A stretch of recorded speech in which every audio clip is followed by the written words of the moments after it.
All right, all right. Good evening, everyone. Good evening, and welcome to another Ruth and Naomi Roundtable. I am really excited about tonight's conversation because for the first time, we will be including some of my daughters in the conversation. And I just really believe that we're all going to benefit from this conversation. So be sure to join us. Make sure that um, if you have any comments, questions, whatever, write it in the comment section. And we will answer as soon as we can and as honestly and transparently as we can. So first, I would like to welcome, excuse me, I had all this written down, and of course I can't find it. I would like to welcome to this platform Coach Fee. She is a transformation life coach, an illuminator of divine callings, an inspiring motivator, and an all around great person to be involved with. We also have with us tonight Miss Amber Green, one of my daughters, and that falls in the Ruth category.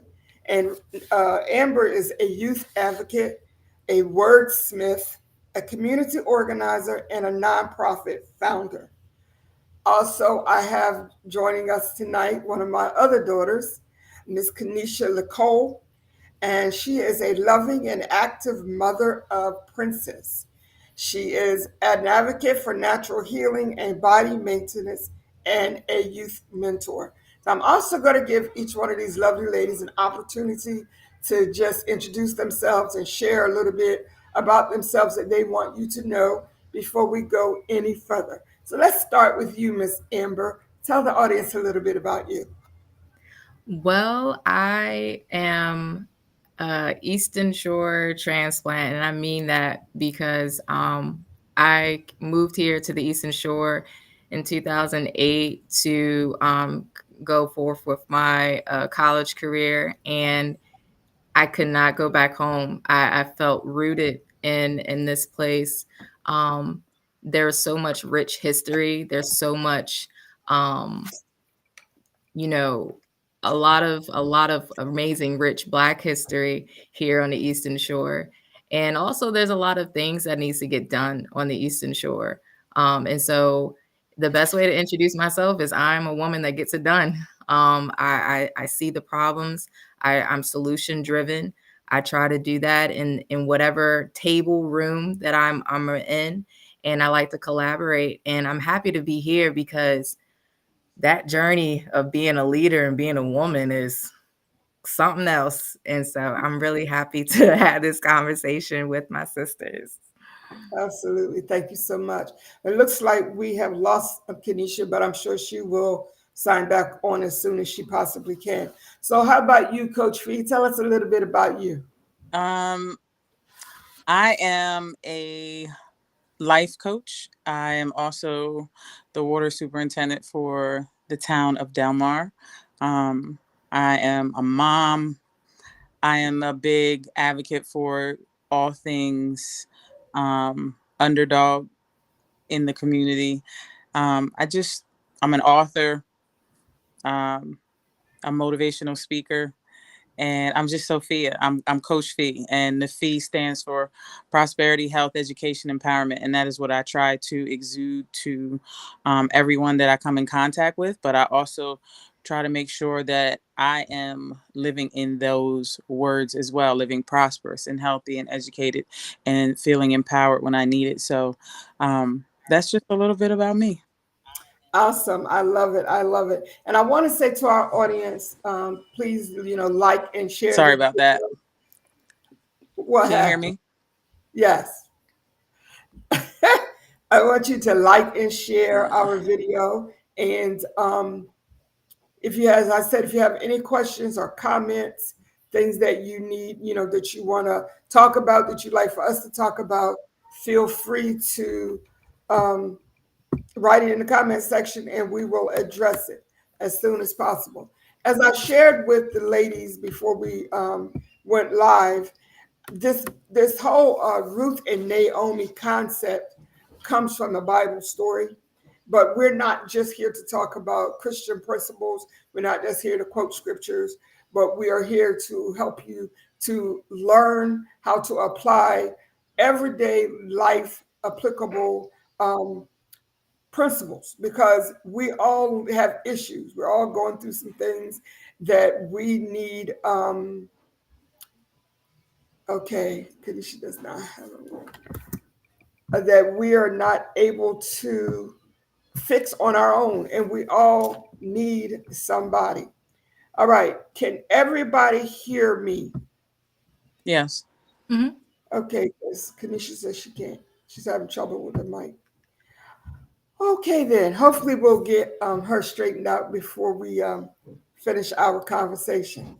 So, I want to start with Coach Fee. I want Mhm. to talk. I want you to talk to us about health and well-being, right? I want you to share with uh, our daughters and all of those who are listening some mental health and coping strategies that you use personally. So when you sent me that topic, I had to think about the things that I do on I try to do on a regular basis, and I have about I have a few things that, as far as coping comes up, when life comes with challenges, right? And Yes, how we cope with them, it just defines our ability to live fully. And so, sharing a few of these strategies like mindfulness and prayer, like practicing mindfulness allows me to stay present and stay grounded. Um, and pairing that with prayer to just center my mind and invite peace into my day, because, as you know, life is busy, and life is probably, I feel like, more busier now than ever before. But if we just take a moment to breathe, right? And then the other thing is just bringing in that gratitude as a tool for positivity. I always, when people talk to me or I talking to my clients, I ask them what went well, because we can always harp on the negative, the things that went poorly, but do we ever think about what went well, even if it's yes, the things? So it intentionally bringing in the gratitude, and just practicing the deep breathing, because that will allow your body to start to calm down. If you inhale and you exhale, you inhale the positivity and you exhale the negativity, you start to bring your body into a center of calmness. And Mhm. then I also engage in my hobby. So my hobby and my peaceful center place is crochet, like, in creativity and things of that nature. Um, because you can then focus on what you're doing versus everything else that's going on in the world, right? Mhm. And the other thing for coping skills, just seeking support and building like my true community, because you can't keep it all to yourself. You have to share it, right? Mhm. You have to share, because there's always somebody else that has or is going through the same thing that you're going through. And shoulder to shoulder, we can get through everything. So that's coping absolutely. skills you know that I wrote And thank you so much, Coach Fee, because you're absolutely right. Like I was many years ago, I was diagnosed with anxiety down. disorder. And still to this day, when I feel myself getting overly anxious, I have to focus on something um, and not really focus on what it is that's causing me anxiety. And for me, it's coloring. I love those adult coloring books.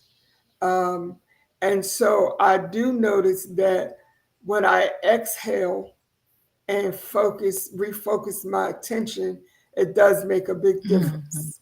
So I appreciate you saying that. Now, Amber, let me ask you this question. When I was your age, I did not have the coping skills that I have now. Um, as Coach Fee was talking about, I didn't have those coping skills. I probably was around your age when I was diagnosed with major depression and anxiety disorder. As a young woman, what is one of your major coping skills or strategies when you are feeling overwhelmed? I think the thing that I always go to is I go back to my toolbox. And sometimes the tools that I've gathered over the years, whether it's learning how to do breath work or journaling or coloring book, or if it's just going to the quick fixes. Whether it's a quick fix is a tool, but is it a tool that you need to use? And I think over time, I've learned to just look and analyze my toolbox. um, Sometimes I may not have the right tools and I need to reach out to people and connect to people who know more than me, who have experienced more than me. But there's one tool in my toolbox that I have to use, and I've realized how vital it is. But it's also the one thing that keeps, that my depression and my anxiety keeps me from doing. I will isolate. When it gets too overwhelming, I will go into isolation. I will dive into work. I will make sure that I'm not trying to do much of any communication. But now it's like I realize I need to connect with people. And so my toolbox means answering a call from my friend Sania right before I'm getting on this meeting because, I need that. Or talking on the phone with my cousin Monet for 40 minutes, just remembering when we used to go to Burlington Coat Factory every winter time. It's not anything that's traditional, but sometimes the best tools to handle things we have already. Mm. And we also have to realize some tools are tired, are rusted, and they shouldn't be used anymore. But you try to tell a grown man to throw out their toolbox, it's not going to Right, work. right, right. Exactly, exactly. So, Coach Fee, let me ask you this question because as Amber was talking, I was thinking when I was her age, I would isolate like with a quickness. I didn't even think about it. I just say, okay, I don't want to be bothered with nobody. And to be honest, at 63, I still find myself doing the same thing. Um, but now it's not, it's more for refocusing, re energizing, resetting versus shutting people out. What would you say as a coach to us, both of us, at our different stages in life about isolating ourselves from people? Sometimes we need isolation. Mhm. We need to be able to self check without all the outside noise. And I say, Yes. don't take the isolation. I think sometimes when we talk about isolation or building barriers around us to keep people out or whatever, we take that in a negative. But we got to change our mindset on and reframe our thinking to say, this is what I need at this moment. This is a positive. I need to check in with myself to see how I'm feeling, to see and be curious about why you are wanting to just shut the world out, right? And Mhm. then what it's going to take for you to start implementing yourself back into the everyday realms, right? So isolation isn't a negative. Isolation sometimes is a positive, but we have to reframe our thinking for it because we're all Yes. thinking to the negative when we do things like, oh, I'm going to go and I'm going to shut myself in. And it's like, as the outsider, we're like, oh, why would you do that? I'm here, I'm here, I'm here. But then that's still that outside noise that doesn't allow you to give yourself that quiet time for clarity, that quiet time to Yeah. check in with yourself. And so I think reframing how we think about isolation is going to be the benefit in it all, because when you start changing your thought process to the positive and not always the negative, then you start having more positive outcomes. So then that way, when you come out of that isolation, you'll come out and you'll have this bright skin tone, or you'll have this glow about yourself, or this, you'll feel a little bit more light-footed because you've had the time to maybe just rest or readjust your thinking or check in with yourself, versus giving yourself to the world at all times, because that's the times when we feel like we have to isolate, is when we have poured out on everything. We have poured out to everybody, and we're feeling empty, we're feeling hopeless, we're feeling discouraged, we're feeling lack of whatever part of the life it is. But honestly, that is the time for us to say, okay, I need to give myself a break so I can pour back into me. Whether that is getting your rest, you're pouring into yourself. You're not isolating from Absolutely. the world like you're scared of something. You're rejuvenating. When you go to the hospital and they do some type of surgery, they put you under anesthesia so your body can calm down, right? And then when you are coming out of that surgery, they want to see you wake up, but they also want your body to rest. Why? Because your body heals when you rest. That's what isolation does. When you rest, you can heal yourself, whatever part that needs to be healed. When we get sick and we're like, oh my God, I've been sick for however long. Well, maybe that is our bodies telling us we need to rest outside of other environments making that happen. But a lot of times it's because we go, go, go, and we don't give ourselves, our minds, time to rest. So Absolutely. isolation is a It's not Yeah, necessarily a bad thing. I definitely understand that because I used to see isolation as purely negative a lot. But then I started to see the difference in it. When I made the choice to isolate, then it was me taking a break. yeah. But when you're in your mess, you don't even know that you're isolating. It will be months before you realize, oh dang, I haven't called my dad in a couple of in a couple of months. I need to get this together. And that's when you start realizing you have to reevaluate what's important to you, because whatever's distracting you, it shouldn't distract you from the people that love you. It shouldn't distract you from the things that make you feel joy. And so I agree, like not all isolation is bad, but one of the skills that that I've been able to develop is realize when I need a break and when I need a break. That's right. That's right. Absolutely. Let me And ask you this question, Amber. yeah, Excuse me, Coach Fee. I just want to answer this real quick. Um, because we're doing this Ruth and Naomi roundtable, the elders and the daughters concept, I want to ask Amber, have you ever felt like when you felt the need to isolate or you were feeling overwhelmed or whatever, did you feel like you were missing an older woman that you could reach out to for some advice, um, just to, lay on their shoulder to speak to or whatever? Did you feel like we were not there when you needed us, is what I'm trying to find out.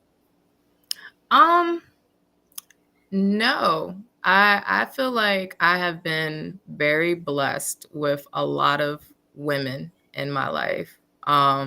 To and know that I've learned a lot, but for whatever reason, it was more so of I didn't want to disappoint them because here I am going through something that I can't fathom that they've ever been through. So I'm Right. hurting myself more by the fear of disappointing them. And it's not even just like with anxiety. It could be women who I aspire to, be my mentors, women who have shown me, the proper way of saying your opinion and not just speaking whatever that comes to your mouth. I really do value a lot of the women that I've come across, in my coming of age. But I'll tell you, my biggest setback was me. I had the Rolodex, I had the toolbox, But instead of getting the power drill, I wanted to get the measly Allen Ranch.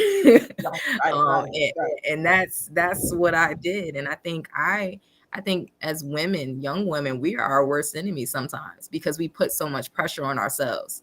I feel like there were, Right. the women, there are women, especially elders and those who are older than me. There are out there, and they they know how to reach you. You knew how to reach me. um, Coach Yeah. Fee knew how to reach me. Sonia, Shalar, everyone knows how to reach me, and they did. But I was messing with something with myself, and I did not want to disappoint these women because here I am. I'm receiving the testimony, I'm receiving the word, I'm receiving the advice, I'm receiving it all, and I'm still broken. So Yeah. yeah, that was my biggest thing. Awesome. I appreciate you sharing that. Dr. Fee, I keep saying Dr. Fee, It's okay. because you are a doctor as well. But what did you want to say on this topic before we move further? I just say with that, don't be afraid to check in with yourself on a regular basis, like doing self checks, and not not. I say this all the time. Don't judge yourself. Be curious about how you're feeling or what your thoughts are or the decisions that you make. Even if you think, oh my God, I shouldn't do this.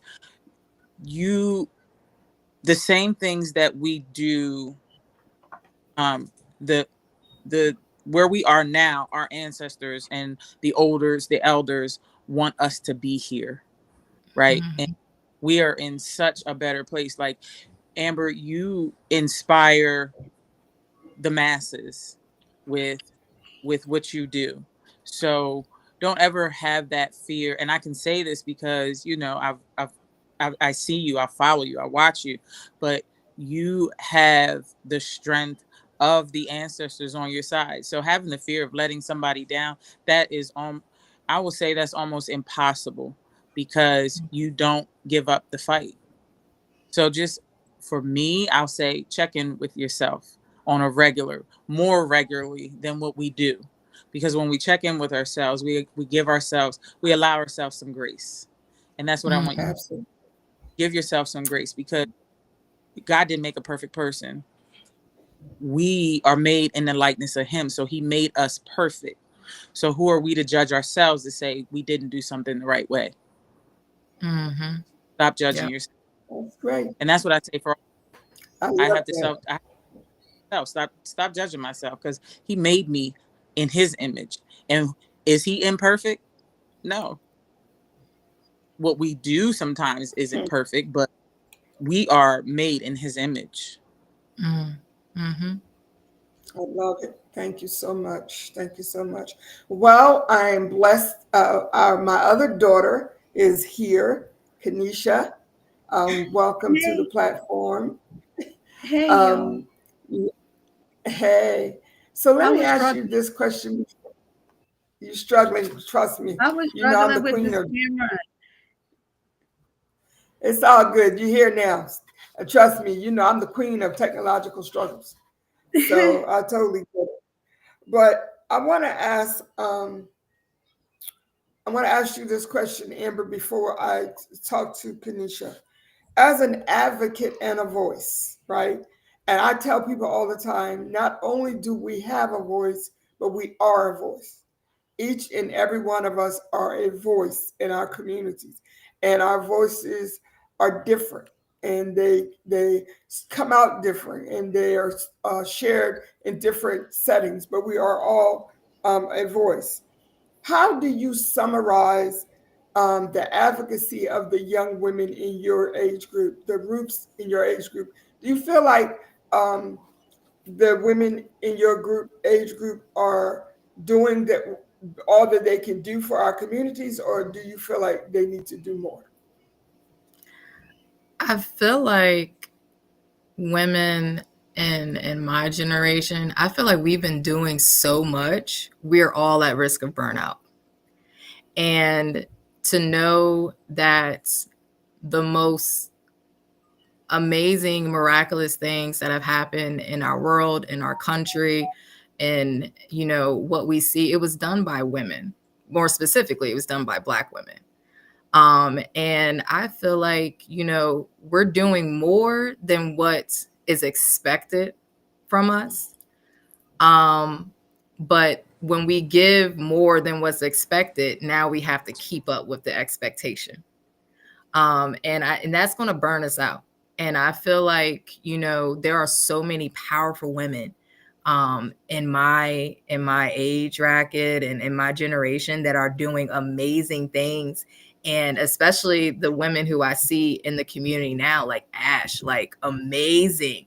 And I'm sitting here thinking to myself, and I'm like, oh, I just hope we don't get tired, because we're on the brink of something. And like, that's why I love that, we can have these round tables like this, and we have events, like what Coach Fee does, and we have, services that, like Kanisha offer. Like, us as women, we kind of need to come in and save ourselves and provide these platforms, because we're not going to stop working. It's in our blood and our DNA to keep working.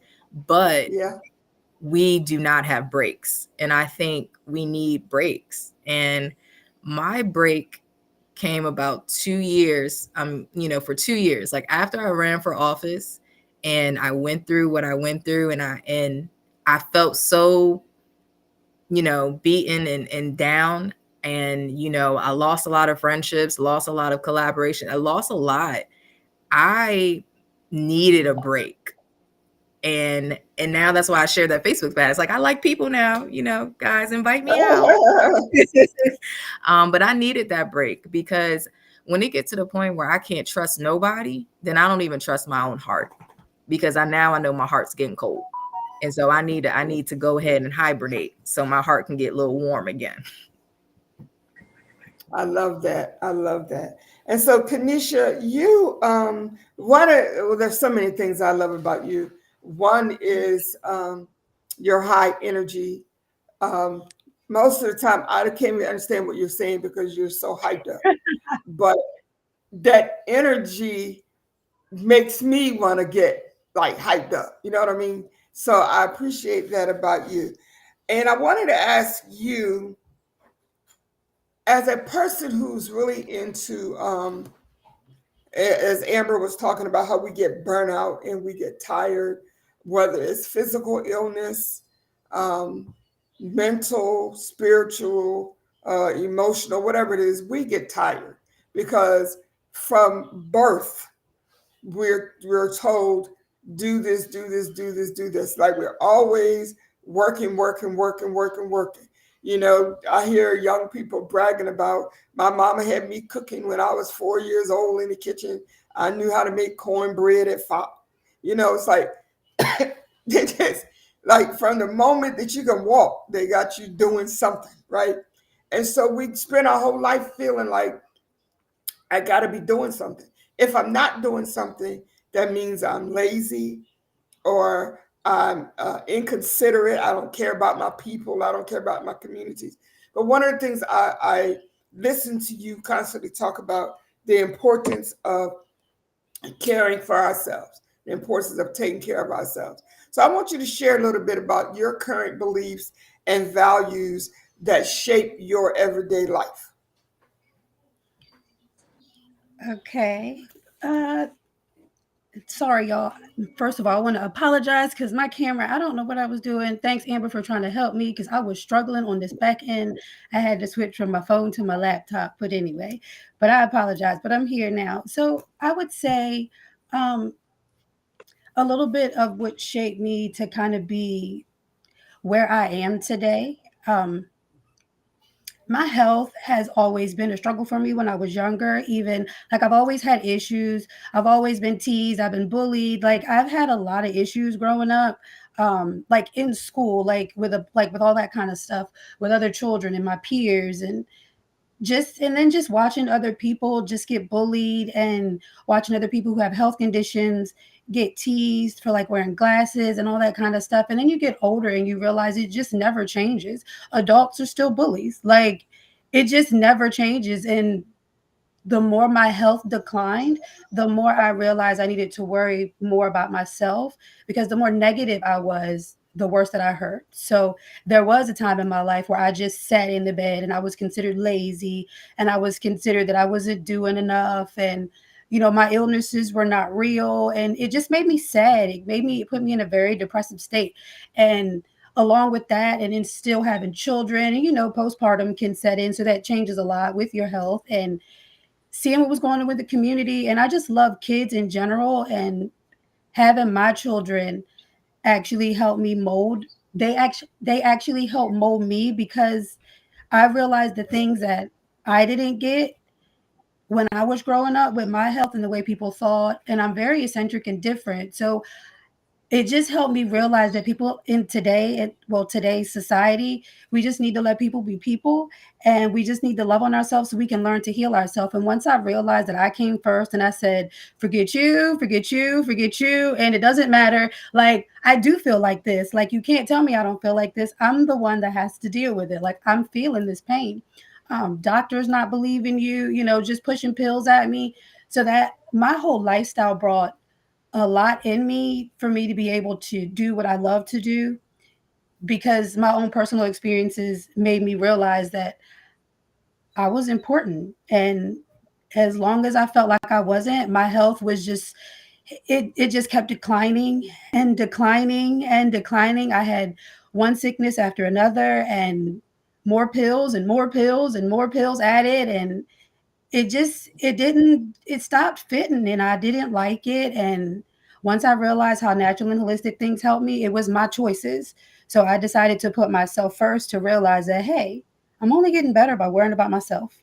Like, sometimes I realize I used to say that self-love wasn't selfish, but I believe self-love, I'm a person that believes self-love is selfish, because if I wasn't selfish and just started worrying about myself, I wouldn't be here for my children. You know what I mean? Like, I wouldn't be here for myself. So I had to put myself first in order to be here for the people that I wanted to help. If that makes sense. Absolutely. I love it. Absolutely. Dr. Fee, what is your response to what Kanisha has shared with us? I definitely think that, again, it rolls back to allow changing and reframing the thought process. Um, it's also not allowing others' self judgment of yourself to dictate how you respond to others, or even how you respond to yourself. Because also many times we worry about what others think of us, and then we tear ourselves down trying to build ourselves up for what they need us to be, instead of building ourselves up for what we need us to be for ourselves. And so once we get to that place, and Kanisha got to that place, she got to that place where she's like, I'm not doing this for anybody else, I'm doing this for me. And that is so important for us to understand, that just because we were raised a certain way doesn't mean that's how we have to be as adults, and that's not how we have to raise our children. But just because we are in a certain environment doesn't mean that we have to live up to everybody else's expectations. We have to live up to our own. That is what fills us, that is what heals us, that is what fuels us to be the women that we are. So Yes. when we look in the mirror and say, I truly love the person that I am staring at. And that's one of the exercises that I do with, some of the group coachings that I do. Like, take a look in the mirror and tell yourself, I love you, until you actually mean it. And you'll go through the different emotions, and that is the emotions that everybody else takes us through.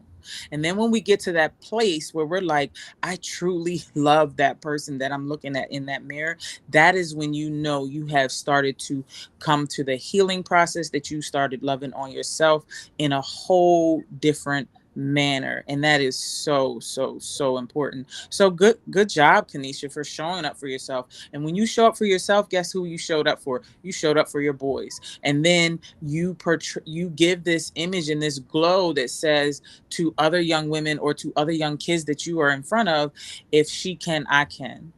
And that is what we do as women. Like, we hold the world on our shoulders, but we also have to hold ourselves to us, not the world.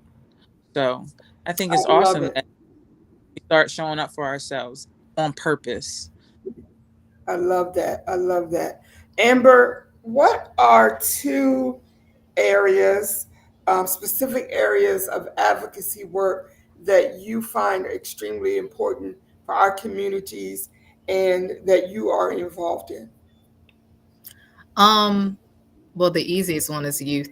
Uh, I am a youth advocate, and I think the biggest thing for me, and the reason why I stress that, is because when I decided to, take the take the lead in advocating for youth and really wanting to make change that would impact them, not just make them feel good, but changes that they'll actually see. You know, I was a young person myself. I consider, a young person under the age of 25, they are a youth. Yeah, Um, and, that gap, 18 to 24, I feel like that age group, though, that youth group is really left out. Um, when I was 18 to 24, I felt like I was going through, everyone talks about a midlife crisis. No one talks about the quarter life crisis. No one talks about that mindset that you have when you're 22, 23, and you're thinking that you're supposed to be a lot further than where you are. And that is something that I feel like we need to prepare young people for. You're not going to figure it out at 18, and you darn sure ain't going to figure it out by the time you're 24, 25.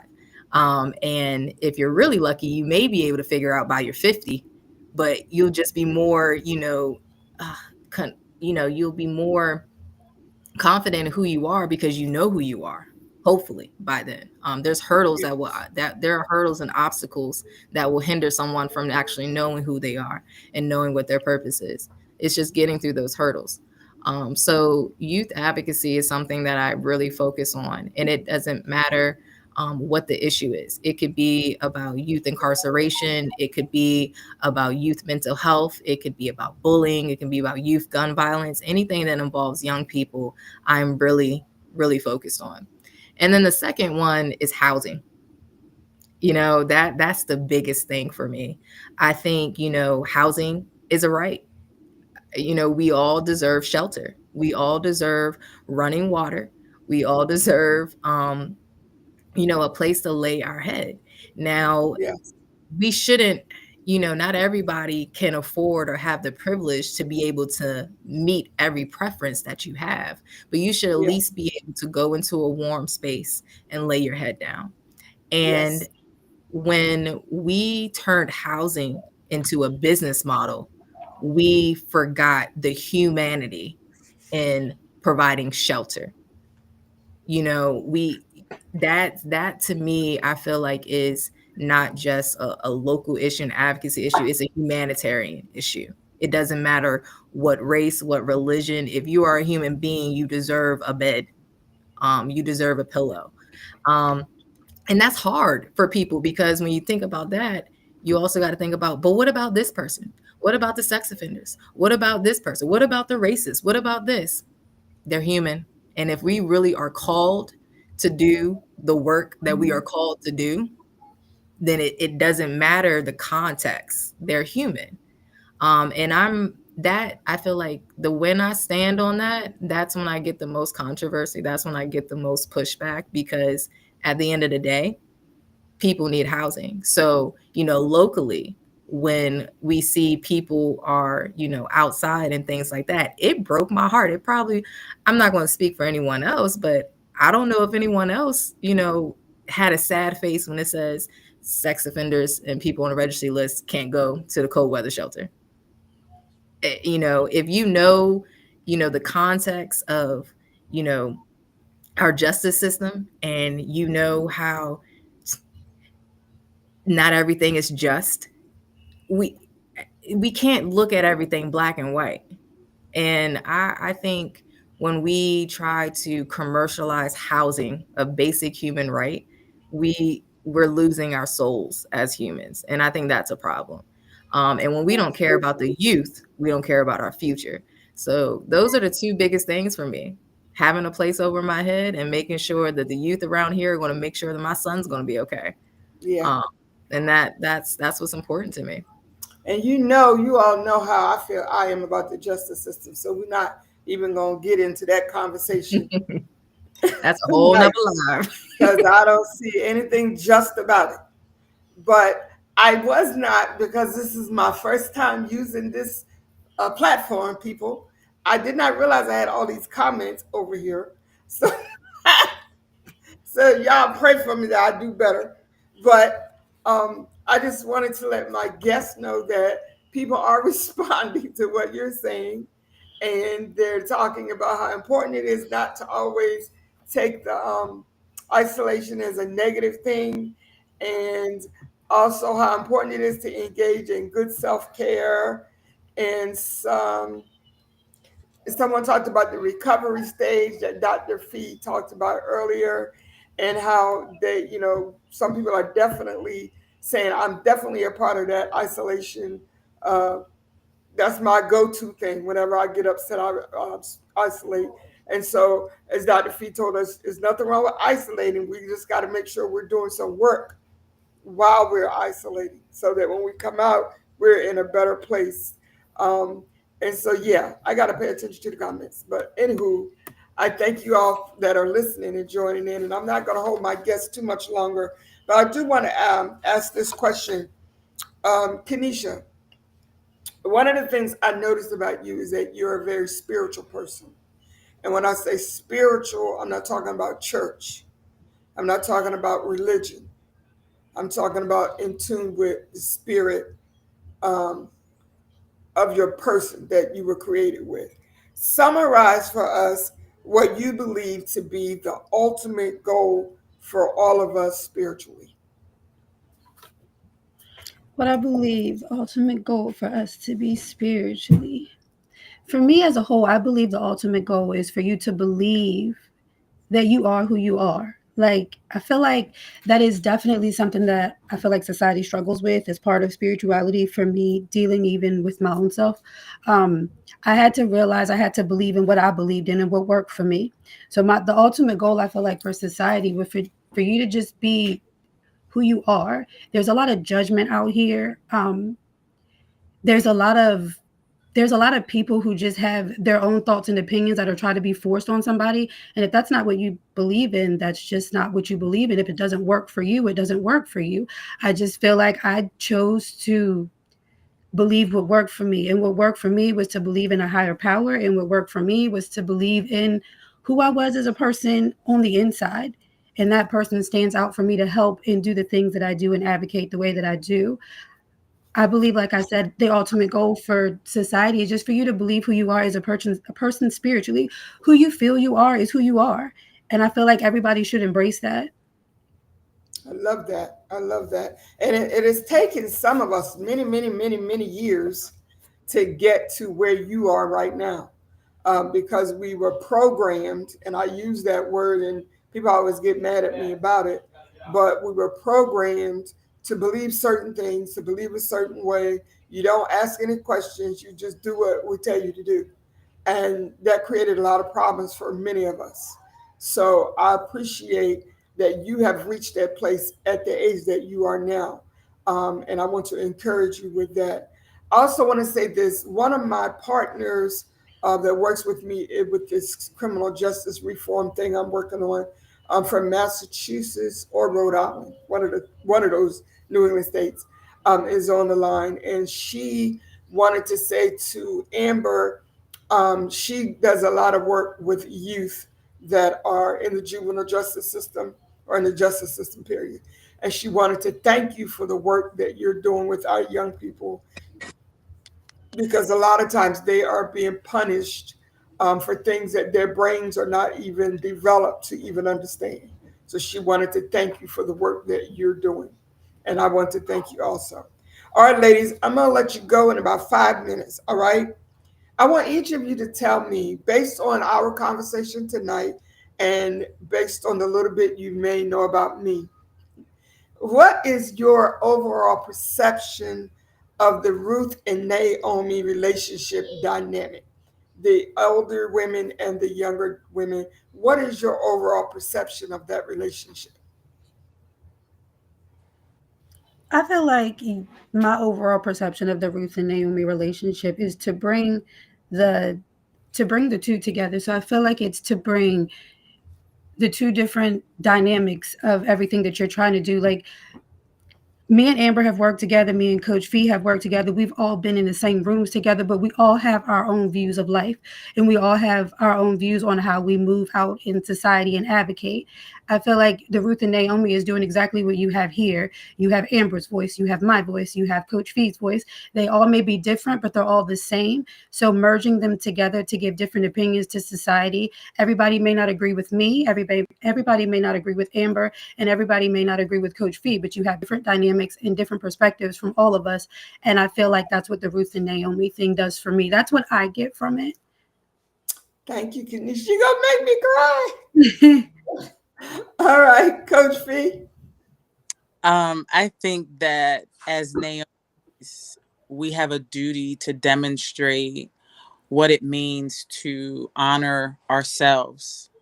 And when we take care of ourselves, we're not only honoring ourselves, but we're honoring God in our walk, right? But we're also showing the Ruths that it is a good thing that we show up in self-care on us, and that it's essential. Like, it's not, it's something that is deserved. It is something that they need. It's not something that they have to question about, do I show up for myself? Because if you don't show up for yourself, and as Naomi's, we have to teach our rules that it is okay to show up for yourself first.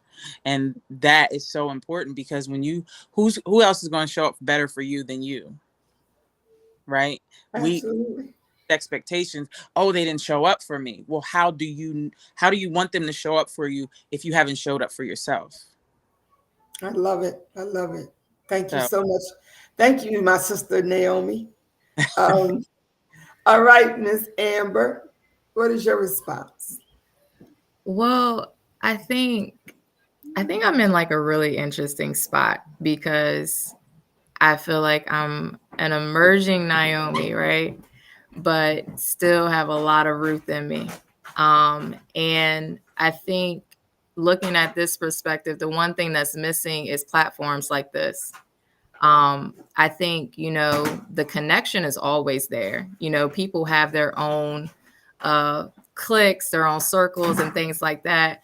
But when it's about more so of showing young girls that there is a spot, there is a place, um, and showing them that there is a relationship building, it shouldn't be just limited to sororities and social clubs and things like that. Like, we need our own place to celebrate that union, that relationship. And so I appreciate the platforms like this. And being a guest makes me excited to be a audience member because the conversation is fruitful. yeah, I love it. I think in the community, honestly, and I just want to add to what Amber said about there being areas where we can show up for ourselves. I do think that we are getting to that space, because when you have organizations, oh gosh, the young lady that has the group, we all dress in yellow every year. What is the name of that group, Amber? Ocean, Yeah, Ocean's Garden with Micaiah. Messiah. Garden. And then you have Celebrate La Femme. Like, those are all impact, those two right there are empowering women organizations that come together annually. Well, and they have something to empower us. So I do appreciate that we are starting to recognize that we need, like you said, Amber, these type of platforms to celebrate each other, and Absolutely. not just be in certain types of organizations, but just in a room full of amazing women, and we celebrating our strengths. So yeah, I definitely agree with you, Amber. Like, these platforms are so important. I love it. I love what all three of you have said. And I want to just say this as we're closing out.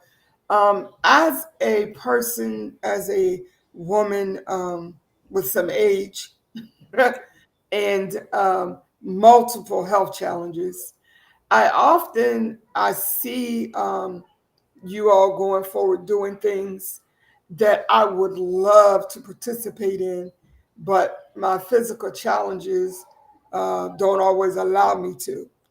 And so I was, a few weeks or so ago, I was like lying in bed really upset because there was some things going on that I really wanted to participate in, but I was having a sarcoidosis flare up, and I mean it just was a lot going on, and I couldn't go.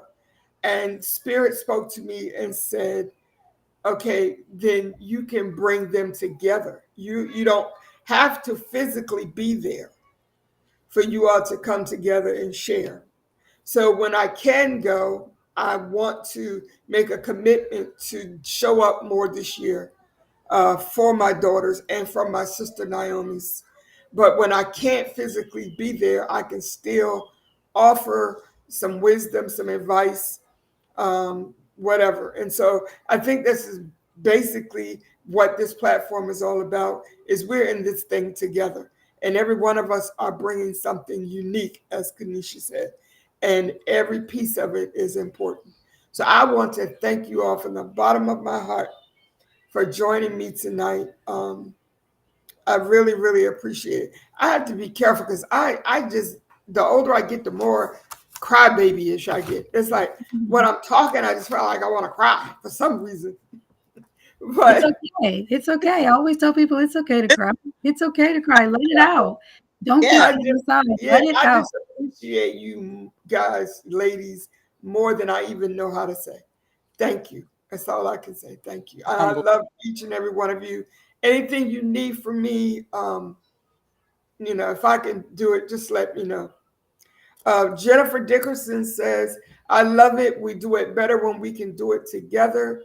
I loved everything about this platform. And my Absolutely. friend Heidi says, thank you. I love you. Hugs and kisses. So, again, I thank you all so much. Each and every one of you are uniquely loved, and you are so special. And I thank you for giving us the gift of knowing you. Thank you. Thank you. Thank you for Yeah, having Thank you, and thank you for thank Thank having you. me. You're All welcome. right. So, Thank we'll you. I do it appreciate again soon. Thank you. Sorry I All was right. late and my computer was acting up. Girl, I done told you, don't even worry about that. You know I know. Trust me. But I Oh, do watch your Ruth and Naomi, so I'm mad I kind of missed the beginning because I came on earlier and I still couldn't hear and stuff. And I was like, dang it, I can see Amber's mouth moving and I got mad about it. I was like, dang it. But it's well, we'll okay. have to have you. I'll have to have It. you back another time. Okay. you. Thanks, Got to Amber, watch for your the help. replay, All right. Kanisha. Good night, everyone. Thank you so much. See ya. For those of you who tuned in, I really, really appreciate you. Make sure you like and share, and we'll see you next time. Good night. See ya. Night.